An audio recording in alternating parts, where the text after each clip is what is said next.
Ireland's Innovation Index 2024, Dermot. We've had almost 500 responses, an increase of 100 on last year, from a very broad cross-section of Irish industry, from the high potential startups to the SMEs, to the MNCs and the Irish-owned businesses.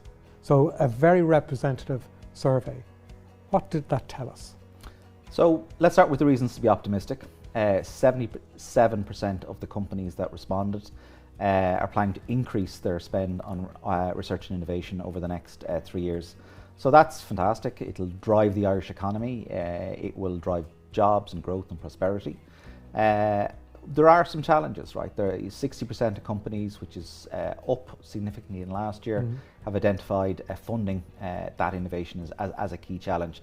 They want to invest, but they're finding it difficult to find the cash to do that. We've identified sort of macro and micro issues in relation to that. At a macro level, we're not spending enough in the economy, so the government needs to invest more, broaden the criteria for claiming R&D, and pushing more money into the economy generally. At a micro level, companies are dealing with friction.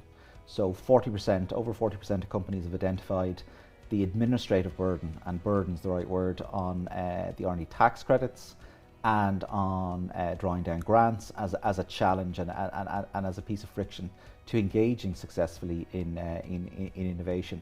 So if we can address those, and the report goes into a couple of key recommendations around that, Ken, maybe if you want to highlight some of the specific recommendations. Certainly. So over the last couple of years, as you know, there's been a significant structural change in the R&D tax credit in particular, and all to the betterment of the taxpayer. But that has required technology changes for revenue around the specified return and around the processing of credit claims. And that's led to challenges and difficulties that your members have highlighted to you and that we've experienced ourselves. So reducing the friction, the word that you use, reducing that through the automation of the ROS online system and ensuring those repayments of cash issue promptly, because cash is king to the Irish industry. Ensuring those points of friction, that automation is delivered quickly, I think is really important.